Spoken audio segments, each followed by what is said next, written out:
Velkommen til den her video, hvor jeg er i gang med at lave loft til kip. Det her bliver formentlig del 3. Og som man kan se bag mig, så er jeg jo nærmest færdig. Der mangler lige 2 brædder der. I del 2 havde jeg et lille mål om at nå fra... Ja, hvad var det? Det var derfra, dertil på en dag, og så resten på den næste. Der er så noget hertil, så mangler jeg kraftedme et bord til de huller der, som skulle være en rigtig størrelse. Det skulle være 68 mm. Jeg havde et på 71. Og jeg tænkte, går den ikke lige, men jeg tænkte, jeg må hellere være sød ved elektrikeren og så lave nogen, der passer perfekt til de her. Det er 68, den der, og den passer bare fuldstændig. Så det tror jeg ikke, der er nogen, der kan bokse over. Det jeg skal i dag, det er, jeg skal selvfølgelig lige have lukket det sidste af det op og lavet samlingen op, og det kan, altså af erfaring, så ved jeg, at det tager noget ekstra tid at lige få det til at være helt som det skal være. Og så skal jeg have isoleret den trekant der, og jeg skal have, kan man ikke se herfra, jeg skal have lukket den der af med brædder ned her, og så skal jeg lave en løsning heroppe under med et bræt herinde også, tænker jeg. Og så er der jo altid sådan noget der gøjl der skal jeg bruge lidt ekstra tid. Så her kommer der jo, skal se engang her, jeg har et bræt. Der kommer til at være et bræt her, som skal gå derind et eller andet sted, og så skal der noget beklædning ned over det. Så er der en ting, som jeg er nødt til lige at få ordnet her på mandag. På grund af vinklerne af de her skråstiver der, så er man nødt til at lave sådan et ordentligt hak for at komme helt op.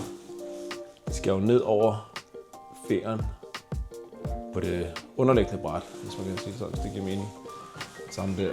Så på alle de her, den der og den derovre, på bagsiden, så gaber den altså sådan der. Det kan man sgu ikke komme udenom. Medmindre man havde skåret lidt af ferien på det bræt der. Det bræt der. Det synes jeg også var lidt voldsomt. Det område derovre, det er lige en historie for sig. Som man kan se her, så har de testet, om de passer sammen. Det gør de sgu. Og det er dejligt. Så jeg skal lige have fundet nogle skilormslægter, som skal på væggen der. Og det her var jo ikke en del af tilbuddet, så jeg står lidt og prøver at gå op med mig selv, om det er noget, jeg bare lige skal smække på og få gjort, eller om jeg lige skal snakke med kunden, om det er noget, der lige er ekstra arbejde. For det er det jo sådan set. Der var forresten en fra første video, jeg lagde op, som spurgte til den her jakke, om den var noget værd. Det er en Milwaukee varmejakke, og den kører på en 12 batterier. Der er en her, en knap til hele jakken, og så er der en knap til lommerne her. Der er jo altså det der varmenet i foran her og bagpå. Jeg vil sige, altså, jeg er sgu glad for at have den, fordi når det er så koldt som det er i dag, så kan man godt mærke forskellen. Man kan ikke se skid. Når det er så koldt som det er i dag, så kan man godt mærke forskellen. Men altså, det er jo ikke ligesom at tage et elektrisk varmetæppe på. Så varmt bliver den ikke.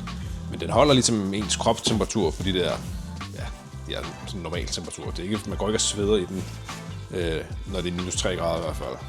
Til gengæld fryser man heller ikke. Så det er klart det er værd. Jeg synes ikke, den er så dyr i forhold til, hvor meget den faktisk giver i komfort, når man går og arbejder sådan her i sådan nogle kolde temperaturer. Så det er en klar anbefaling herfra. Jeg vil sgu ikke være foruden.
One eternity later.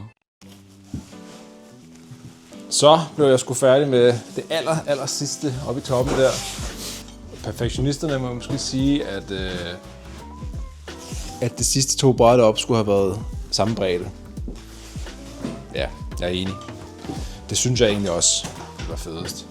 Men tiden det tager at rette, altså hvis der er forskel i afstanden fra tagfoden op til kippen, tiden det tager at rette op, når man skal forbi de her, det var simpelthen for voldsomt. Altså det blev ikke lige den her gang til det budget her.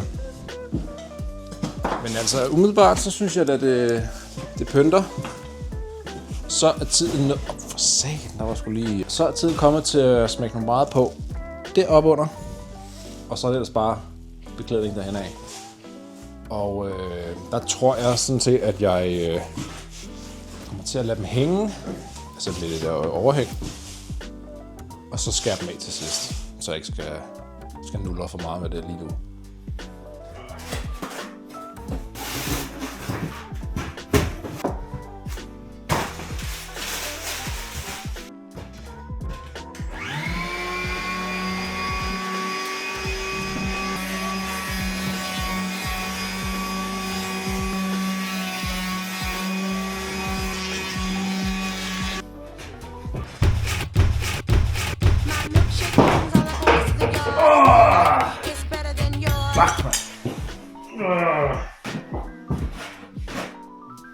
Shit, man.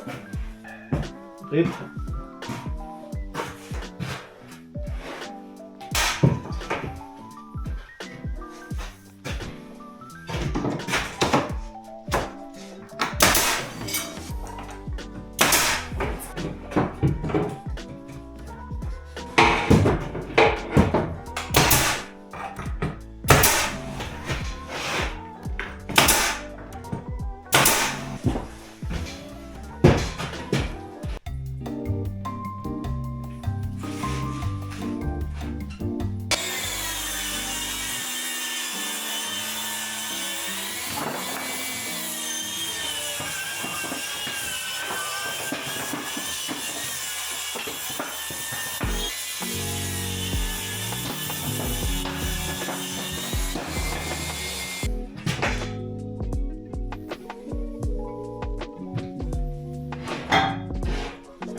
Jeg synes, man skal stå ved det, når man laver nogle fejl.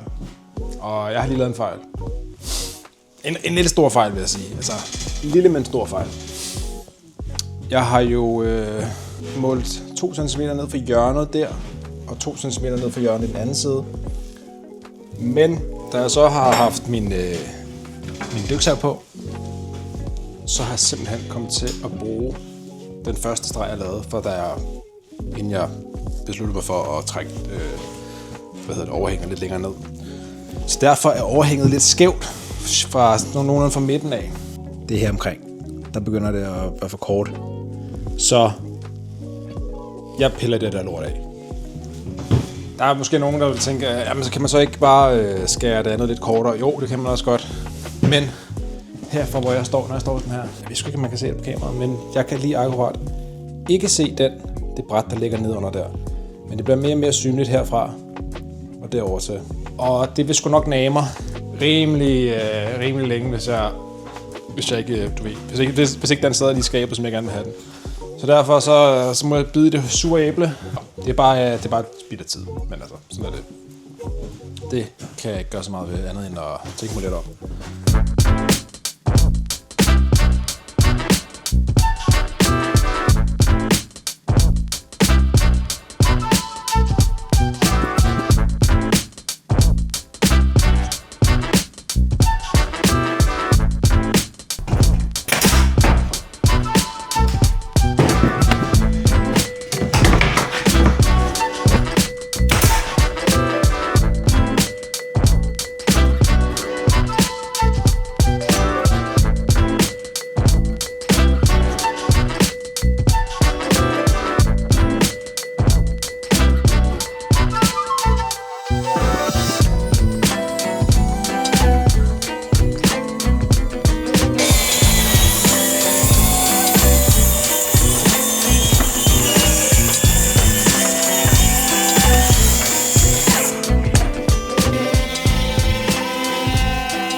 Så bliver jeg fandme også færdig med at skære det rent. Er der sindssygt pyntet meget, mand?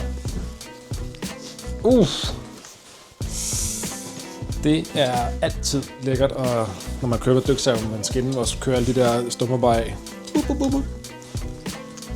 Ej, det er godt. Så mangler jeg bare lige at fyre nogle skygelister på. Derop, derhen. Jeg overvejer også lige, om jeg ikke skulle putte en på der. Jeg er sgu ikke helt sikker. Det kan sgu godt være, at det bliver... altså, det ligesom kommer for langt ned, så... Jeg kunne faktisk godt forestille mig, at jeg nok lader være. Jeg tror ikke, det vil pynte der. Men ja, så den ene gavl, den er done. Så er der bare den dernede også. Det er sgu meget fint.